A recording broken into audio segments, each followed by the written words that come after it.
அடுத்தது 10th plant anatomy and plant physiology பார்ப்போம். முதல்ல பிளான்ட்டை பற்றின ஒரு புத்தகம் வெளியிடுறாரு. முன்னாடி வெளியிட்ருக்காங்க, உள்ளுக்குள்ளே போயிட்டு first account of internal structure of plants was published by English physician. ஃபிசிஷியன்னா டாக்டரை வந்து ஃபிசிஷியன் சொல்லுவாங்க. நெகன்மியா கிரேவ். இவர் தான் என்னன்னு சொல்கிறாங்க, ஃபாதர் ஆஃப் பிளான்ட் அனட்டாமி. உள்ளுறுப்புகளை பற்றி படிக்கிறது, அதான் அனட்டாமி. என்னென்ன பார்ட்ஸ் இருக்குது அதெல்லாம். அதுமாதிரி ஹியூமன் அனட்டாமி கேள்விப்பட்டிருப்பீங்க. Right. Plant kingdom, sorry plant anatomy. ஆனால் அப்படின்னா அண்டர்னு அர்த்தமா, as under.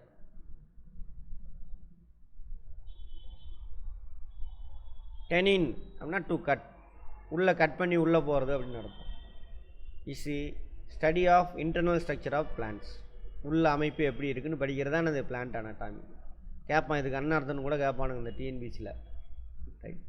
Tissue system. Tissue சிஸ்டத்தை பற்றி நமக்கு நிறையா தெரியும். டிஷ்யூனா என்ன அர்த்தம்? அரைகுறையாக சொல்லக்கூடாது, முழுசாக சொல்லணும். சொல்லுங்கள் ராஜகுமார். பல செல்லு சேர்ந்தது, ஓகே. என்ன ஒரு வேலையை செய்யும். அந்த பல செல்கள் எப்படி இருக்கலாம்? ஒரே மாதிரி இருக்கலாம், வேறுபட்டு இருக்கலாம். ஒரே மாதிரி இருந்தால் அதுக்கு பேர் என்னது? Simple tissue. சரியா? வேறு வேறு மாதிரி இருந்தால் அதுக்கு பேர் என்னது? சிம்பிளுக்கு ஆப்போசிட் என்ன?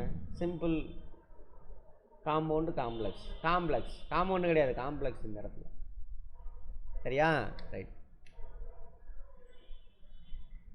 சேச், இவர் தான், இவர் பேர் சேச்சா ஏதோ ஒன்று வச்சுக்கோங்க. பிளான்ட் டிஷ்யூ சிஸ்டத்தை வந்துட்டு 3ஆக பிரிக்கிறார். 1 2 3ஆக பிரிக்கிறார்.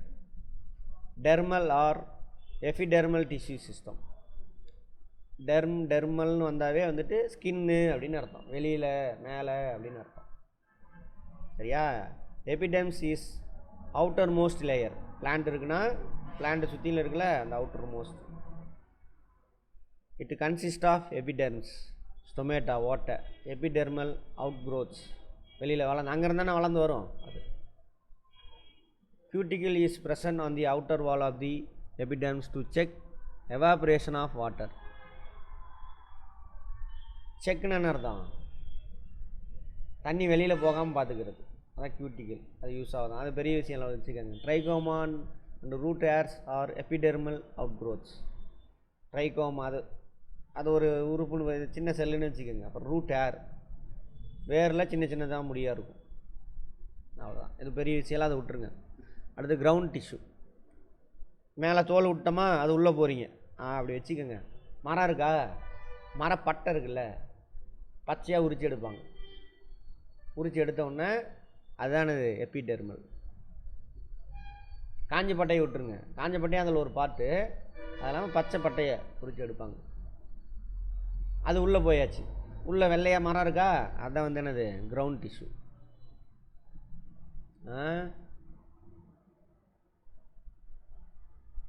கார்டெக்ஸு, எபிடெர்மிஸு, பெரிசைக்கிள், பித்து, இதெல்லாம் இருக்குமா, அது பெரிய விஷயம். அது வேறு தேவையில்லை, விட்டுருங்க, உங்களுக்கு தேவையில்லை.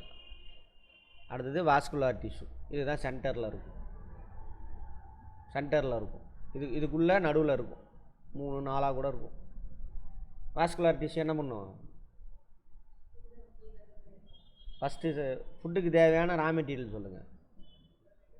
எத்தனை இருக்காங்க வாஸ்குலர் டிஷ்யூ? 2. சைடில் என்ன பண்ணும்? கீழேருந்து சாப்பாட்டுக்கு தேவையானதை எடுத்துகிட்டு போகும், தண்ணியையும் மினரல்ஸையும் எடுத்துகிட்டு போகும். 1 வேவ். அடுத்தது ஃப்ளோயம், மேலே உற்பத்தி செய்யக்கூடிய சாப்பாடை வேறு வரைக்கும் எடுத்துகிட்டு போய் கொடுக்கும். அது மாதிரி எங்கெங்கெல்லாம் சேமிப்பாங்களோ அங்கே கொண்டு போய் சேமித்து வைப்பாங்க. திரும்ப நைட்டில் சாப்பாடு இருக்காது, இலகி ஃபோட்டோசிந்தசிஸ் நடக்காது. அப்போ எங்கெங்கெல்லாம் சேமித்து வச்சுருக்கோம் அதை என்ன பண்ணணும்? எடுத்துகிட்டு வேரில் எங்கே சேமித்து வச்சா எடுத்துகிட்டு ரிட்டன் அங்கே கொண்டு போய் 2 வே. எது? ஃப்ளோயம். ரைட். இது consist of xylem, phloem. Recall ஆகிடுச்சா? They are present in the form of bundles called vascular bundles. Xylem conducts water and minerals to the different parts of the plant. phloem conducts food material to the different part of the அவ்வளோதான் உங்களுடைய முக்கியமான வேலை. Dermal tissue protection prevention of water loss, அதான் அவரோட வேலை. அடுத்து ground tissue அடுத்த level, பேரன் கைமா டிஷ்யூ, ஃப்ளோரன் கைமா, அதெல்லாம் அங்கே பார்த்துருப்போம் டிஷ்யூவில். அடுத்தது ஸ்க்ளீரன் கைமா டிஷ்யூ. இவரோட முக்கியமான வேலை ஃபோட்டோசிந்தசிஸ். இவர் தான் முக்கியமான ஆள். ஃபுட் ஸ்டோரேஜ், ரீஜெனரேஷன், புதுசாக புதுப்பிக்கிறது, சப்போர்ட்டு, மரம் உடையாமல் கிடையாமல் பார்த்துக்கிறது, பாதுகாப்பு. இவருக்கு தான் வேலை அதிகம். யாருக்கு? கிரவுண்ட் டிஷ்யூக்கு. அடுத்து வாஸ்குலர். அவ்வளோதான். பிளாஸ்டிட்ஸ் அதாவது இலையில் இருக்கக்கூடிய அந்த பிக்மெண்ட், அதான் பிளாஸ்டிட் சொல்கிறாங்க. அதில் 3 இலை மட்டும் இல்லை, தாவரத்தில் இருக்கக்கூடிய பிக்மெண்ட் மொத்தம் 3 வகை இருக்குது. 1 2 3. Or double membrane bound organelles, உறுப்பு found in plants and some algae. பிளான்ட்லேயும் ஆல்கேவிலையும் இருக்கக்கூடிய டபுள் மெம்பரேன், 2 உரை போடப்பட்ட ஒரு உறுப்பு. மெம்பரேன்னானது உரை. They are responsible for preparation and storage of, உணவு தயாரிக்கிறது மற்றும் சேமித்து வைக்கிறது, அதான் அவங்களோட வேலை. 3 குளோரோபிளாஸ்ட், இது க்ளீன் கலரில் இருக்கக்கூடிய பிளாஸ்டிட்ஸ். இங்கே தான் உணவு உற்பத்தி நடக்கும். 2வது குரோமோபிளாஸ்ட், எல்லோ கலராகவோ ரெட் கலராகவோ ஆரஞ்சு கலராகவோ இருக்கும். பழம்லாம் இருக்கா? பழம் கலராக இருக்கா? அடுத்தது மாம்பழம் மஞ்சள் கலராக இருக்குமா? அங்கே ஒரு தான் குரோமோபிளாஸ்ட் தான் காரணம். பச்சையாக இருந்து மஞ்சளாக மாறிடும். குளோரோபிளாஸ்ட்டாக இருந்து குரோமோபிளாஸ்ட்டாக மாறிடுவார். அதேமாதிரி பூ கலராக இருக்கா? அந்த கலருக்கு இவர் தான் காரணம். அடுத்து லூக்கோபிளாஸ்ட், கலர்லெஸ், வெள்ளை கலர் பூலாம் இருக்கா? எல்லாம் பார்த்தாங்க. வேறு ஏதாவது வெள்ளை கலராக பழங்கள்லாம் இருக்கா? இல்லை, வெள்ளை கலரில் பழம் இல்லை, ஒரு தான். அடுத்தது ஸ்ட்ரக்சர் ஆஃப் குளோரோபிளாஸ்ட். அவ்வளோ டீட்டெயிலெலாம் நமக்கு தேவையில்லை, உங்களுக்கு தேவையானதை மட்டும் எடுத்துகிட்டு வந்துருக்குறேன். Chloroplast or green plastids. ஆமாவா, பச்சை கலரில் தானே இருக்குது. Contains green pigment called chlorophyll. குளோரோபிளாஸ்ட்டில் இருக்கக்கூடிய பிக்மெண்ட் பேர் என்னது? குளோரோஃபைல். அது என்ன கலரில் இருக்கும்? பச்சை கலரில் இருக்கும். குளோரோபிளாஸ்ட் ஆர் ஓவல் ஷேப்டு, இந்த மாதிரி இருக்கும். இதில் இவ்வளோ ஸ்பேர் பார்ட்ஸ் இருக்குது. ஷேப்டு ஆர்கனல்ஸ் ஹேவிங் டயாமீட்டர், அதோட டயாமீட்டர் 2 to 10 மைக்ரோமீட்டர் வரைக்கும் இருக்குமா. 1 to 2 திக்னஸ், இந்த மாதிரி ஓவல் ஷேப்பில். டயாமீட்டர் இது 2 to 10 மைக்ரோமீட்டர். இது வந்துட்டு திக்னஸ் 1 to 2 மைக்ரோமீட்டர். குளோரோபிளாஸ்டினுடைய வேலை என்ன சார்? ஃபோட்டோசிந்தசிஸ் தான் முக்கியமான வேலை. அப்புறம் ஸ்டார்ச்சை சேமித்து வைக்கும். இதிலேருந்து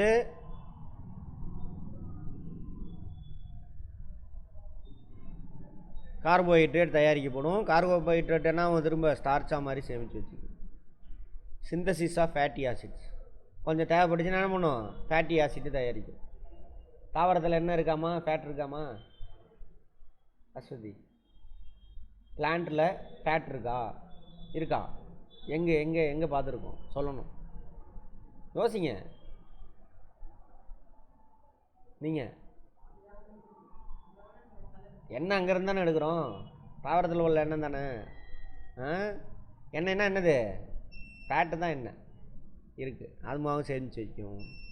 ஸ்டோரேஜ் ஆஃப் லிப்பிட்ஸ், இதுவும் ஆசிட் தான். ஆசிட்டுக்கு இன்னொரு பேர் தான் லிப்பிட். அடுத்தது ஃபார்மேஷன் ஆஃப் குளோரோபிளாஸ்ட். அதேமாதிரி இன்னொரு குளோரோபிளாஸ்ட் என்ன பண்ணும்? உருவாக்கும். ரைட். ஃபோட்டோசிந்தசிஸ் என்ன நடக்கும்? முன்னாடியே பேசுனது தான், அதே கதை தான். அங்கே பேசுனதே இந்த பாடத்துலையும் கொடுத்துருக்கான். சரியா? இது 12 உருவாகுது. இது பார்ப்போம். It's a process by which autotrophic organism like green plants, algae, chlorophyll containing bacteria. ஒரு சில பாக்டீரியா என்ன பண்ணும்? விலங்குலையும் வச்சுக்கலாம், பாக்டீரியாவில் தாவரத்துலையும் வச்சுக்கலாம். ஒரு சில பாக்டீரியாவில் குளோரோஃபைல் இருக்காது, ஒரு சில இதில் இருக்கும். ரைட். இருக்கிறதுலே சின்ன நுண்ணுயிர் எது? பாக்டீரியா தான் இருக்கிறதுலே சின்னது, பார்த்துருப்போம். Utilise the energy from the sunlight, synthesis their own food. In this process carbon dioxide combines with water. ஆமாவா, ப்ரெசன்ட் ஆஃப் தி சன்லைட், சன்லைட்டில் தான் நடக்கும். எங்கே நடக்கும்? குளோரோஃபைலில் நடக்கும். To form carbohydrate. During this process, oxygen is released as byproduct. இதில் வந்து கிடைக்கிற ப்ராடக்ட் என்னது கார்போஹைட்ரேட்டு, அது அங்கேயே வச்சுக்கும், ப்ளஸ் H2O மாலிகுல் வெளியில் ரிலீஸ் ஆயிரும், ப்ளஸ் O2 ரிலீஸ் பண்ணும். ஃபோட்டோ சிந்தட்டிக் பிக்மெண்ட்ஸ், இந்த குளோரோஃபைல் இருக்குல்ல அதுக்குள்ளே இருக்கக்கூடிய சின்ன சின்ன பிக்மெண்ட்ஸ் என்னென்ன சார்? 2 கிளாஸஸ் இருக்காமா, 2 இருக்குது. ஒன்று குளோரோஃபைல் ஏ, இவர் தான் என்னது primary pigment that drop solar, இவர் தான் சூரிய லைட் இருக்குல்ல சோலார் அதை அப்சர்வ் பண்ணுறவரே இவர் தான். And convert into electrical and chemical எனர்ஜியாக மாற்றுறவர் இவர் தான். Thus it is called reaction centre. யார்? குளோரோஃபைல் ஏ, இந்த பிக்மெண்ட். அடுத்த பிக்மெண்ட் குளோரோஃபைல் பி இருக்குது, அண்டு கரோட்டினாய்ட்ஸ் இவங்க 2 பேர் இருக்காங்க. இவங்க 2 பேர் யார்? ரெண்டாவது கால்டு அக்சசரி பிக்மெண்ட்ஸ். கேட்பாங்க ப்ரைமரி பிக்மெண்ட் எது, அக்சசரி பிக்மெண்ட் எது அப்படின்னு கேட்பாங்க. அவருக்கு உதவுறவர், அதனால் அவர் அக்சசரி. அவர் தான் ஃபஸ்ட்டு சூரிய ஒளியை பிடிக்கணும், அதான ஃபஸ்ட்டு வேலை. அதனால் அவரை ப்ரைமரி பிக்மெண்ட். யார்? Chlorophyll A. Accessory pigments they pass on the observed energy to chlorophyll ஏ.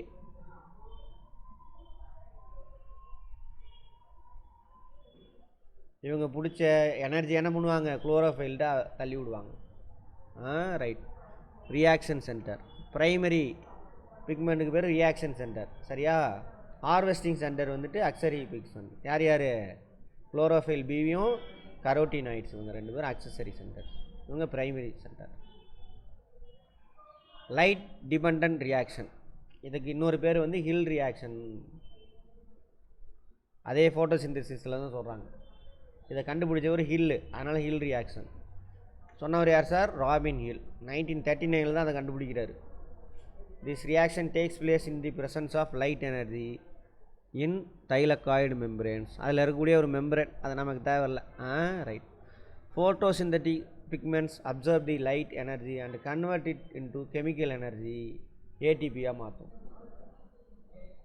லைட்டை பிடிச்சி ஏடிபியாக மாற்றுவாங்க. அண்டு NADPH2 இப்படி மாற்றி கொடுப்பாங்க குளோரோபிளாஸ்ட். அதுக்கப்புறம் இதை பிடிச்சி என்ன பண்ணுவார்? கார்போஹைட்ரேட் தயாரிப்பாங்க. அது ரெண்டாவது. Light independent reactions, dark reaction. During this reaction carbon dioxide is reduced into carbohydrate. அவர் லைட்டை பிடிச்சி கொடுத்துட்டாரு, ரெண்டாவது ப்ராசஸ் இது. With the help of light generated ATP. இவர் தயாரித்து கொடுத்தாருல ஏடிபி, இதை எடுத்துக்கிட்டு கார்பன் டை ஆக்சைடு எடுத்துக்கிட்டு கார்போஹைட்ரேட்டாக மாற்றுறாரு. 2 ப்ராசஸ் நடக்குது. இதுக்கு பேர் என்னது? Dark reaction. அடுத்தது பயோசிந்தட்டிக் ஃபேஸ், இதுக்கு பேர். இதுக்கு லைட் கிடையாது. லைட் எதவாக மாற்றியாச்சு? ஏடிபி NADPH2 மாற்றிட்டார். அதையும் கார்பன் டை ஆக்சைடை எடுத்து மாற்றுறாரு.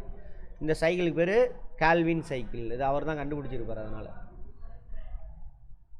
இப்போ டார்க் ரியாக்ஷனுக்கு இன்னொரு பேர் என்னது? Calvin cycle. அடுத்து ஏடிபின்னா என்ன சார்? Adenosine triphosphate. லைட் என்னவா மாறும்? இந்த மாதிரி தான் மாறிடும். அடுத்து ஏடிபி. இதெல்லாம் நம்ம இதை பற்றிலாம் அங்கே நம்மக்கிட்ட இல்லை, இருந்தாலும் கொடுத்துருக்கான். Adenosine diphosphate, adenosine di ATP. NAD nicotinamide, adenine dinucleotide. அடுத்து NA, இந்த இருக்குல்ல NADP. ஹச்சை காணும், ஹச்சு சேர்த்திக்கங்க. Nicotinamide adenine dinucleotide phosphate. Full form கேட்பான், பார்த்துக்கங்க. A cell cannot get its energy directly from the glucose. So in respiration, இப்போ எங்கே போயாச்சு? எங்கே? மைட்டோகாண்ட்ரியாவில் ரெஸ்பிரேஷன் நடக்கிறது. ஹச்சுக்கு ஹைட்ரஜனா? சரி. இப்போது கார்போஹைட்ரேட் எங்கே போகுது? மைட்டோகாண்ட்ரியாவுக்கு போகும். மைட்டோகாண்ட்ரியா என்ன பண்ணும்? கார்போஹைட்ரேட்டை உடச்சி விட்டு அதில் உள்ள எனர்ஜி என்ன பண்ணும்? ஏடிபியாக மாற்றும். அதான் போட்டிருக்கு. A cell cannot get energy directly from glucose. அதுலேருந்து எடுக்க முடியாது. மைட்டோகாண்ட்ரியா தான் அந்த வேலையை செய்வார். So in respiration the energy released from the glucose is used as ATP. பழைய கதையே தான். சூரிய ஒளி ஏடிபியாக மாதிரி தான் குளுக்கோஸாக மாறுது. அது மாதிரி குளுக்கோஸ் உடச்சோடனே திரும்ப என்ன ஒரு ஏடிபி தான் கிடைக்கும். ஏடிபி எல்லா செல்லில் இருக்கக்கூடிய ஆர்கனல்ஸுக்கெல்லாம் அனுப்புவாங்க. யார்? மைட்டோகாண்ட்ரியா. அதை எடுத்து அவங்களே யூஸ் பண்ணிக்குவாங்க. மெல்வின் கால்வின் இதெல்லாம் எக்ஸ்ட்ரா பாயிண்ட்டு ப்ராக்கெட்டில் கொடுத்துருவாங்க. அண்ட் அமெரிக்கன் பயோகெமிஸ்ட், அமெரிக்காக்காரர், discovered chemical pathway for photosynthesis. ஒரு பேர் தானே பார்த்தோம்ல, கால்வின் ப்ராசஸ். ஆமாம், cycle named as Calvin cycle. He was awarded with Nobel Prize in the year 1960. Artificial photosynthesis பண்ண முடியுமா சார்? கண்டுபிடிச்சிட்டார் ஒருத்தர். யார் சார்? நம்மளே என்ன பண்ணலாம், தயாரிக்கலாம் ஆர்டிஃபிஷியலாக. தாவரம் தான், மைட்டோகாண்ட்ரியாவில் தான் செய்யணும்னு அவசியம் இல்லை அப்படின்னு. By use of sunlight. இதை கண்டுபிடிச்சவர் யார்? CNR ராவ்.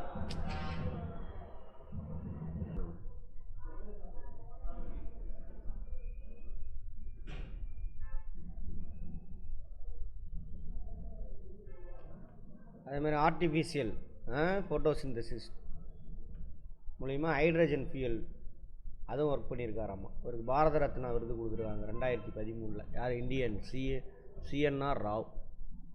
ரைட். அடுத்து மைட்டோகாண்ட்ரியா. இங்கே என்ன வேலை? உற்பத்தி பண்ண சாப்பாட்டை உடைக்கணும். கார்போஹைட்ரேட்டையும் ஆக்சிஜனையும் எடுத்து திரும்ப என்னவா மாற்றணும்? பழைய மாதிரி தண்ணியாகவும் கார்பன் டை ஆக்சைடும் மாற்றணும். அதனால் என்ன கிடைக்கும்? ஹீட்டு கிடைக்கும். ரைட். ஹார்ட் ஃபங்க்ஷன், துடிக்கிறது, சுருங்கி விரிகிறது. சுருங்கி விரிஞ்ச ஒரு பொருள் ஒரு இடத்துல இருந்து இன்னொரு இடத்துக்கு நடந்தால் அதுக்கு பேர் என்னது? வேலை, ஒர்க் நடக்கணும்னா என்ன வேணும்? எனர்ஜி வேணும். அந்த எனர்ஜி எப்படி கிடைக்கிது ஹார்ட்டுக்கு? அந்த ஹார்ட்டில் இருக்கக்கூடிய ஒவ்வொரு செல்லுக்குள்ளே இருக்கக்கூடிய மைட்டோகாண்ட்ரியா என்ன பண்ணும்? கார்போஹைட்ரேட்டை உடச்சி ஏடிபியை கொடுக்கும். அதை வச்சு தான் ஹார்ட்டு ஃபங்க்ஷன் ஆகுது, சுருங்கி விரியுது. Right. Mitochondria were first discovered by Kolliker அப்படின்றவர் 1857 கண்டுபிடிச்சிருக்காரு. அது granular structures in striated muscle. Striated மசில்னா இது வரித்தசையில். தமிழில் எது? கை வச்சு தடவரிங்க, சொல்லுங்கள்.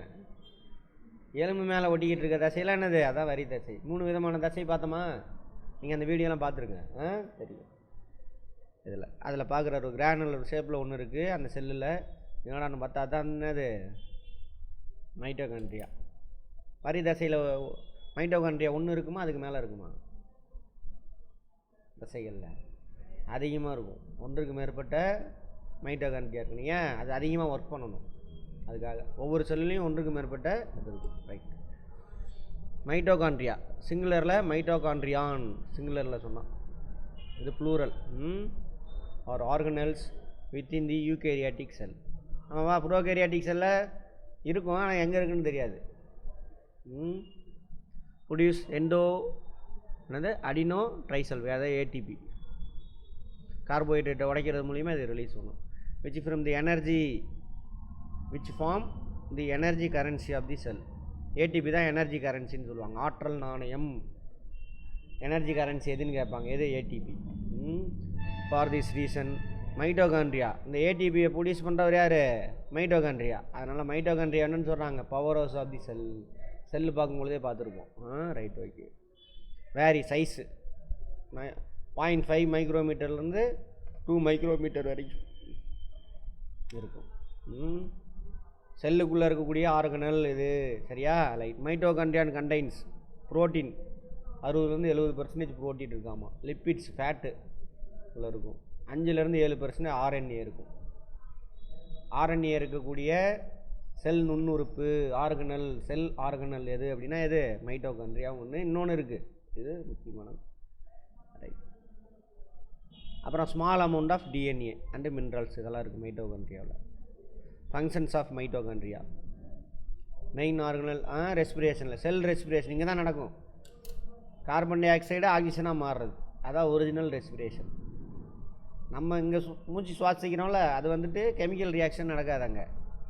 லங்ஸ் என்ன பண்ணும்? ஆக்சிஜன் எடுத்து ரத்தத்தில் கொடுக்கும். ரத்தத்தில் இருக்கக்கூடிய கார்பன் டை ஆக்சைடு எடுத்து வெளியில் விட்டுரும். பட் ஆக்சிஜன் கார்பன் டை ஆக்சைடாக மாறுறாங்கன்னா அது செல்லு. இதுதான் ஒரிஜினல் ரெஸ்பிரேஷன், இதுதான் cell respiration. They produce large number of ATP molecules. So they are called powerhouse of the cell. எது? Mitochondria. Or ATP factory of the cell. ATP production ஆகக்கூடிய இடம், அவ்வளோதான்.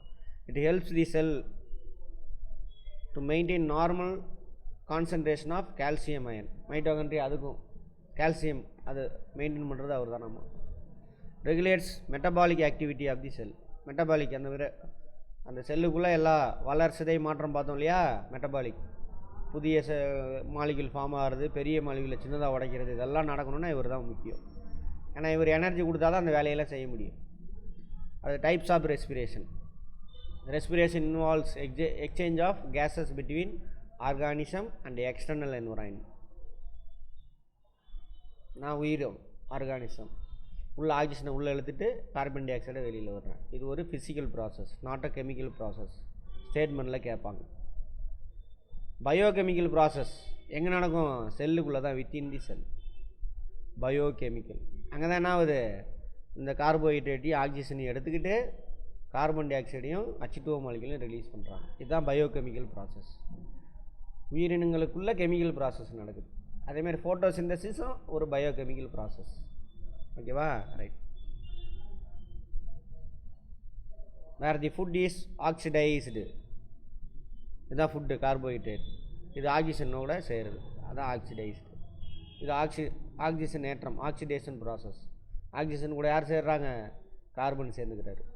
இது ஆக்சிடேஷன். இது பேர் என்னது? Reduction process.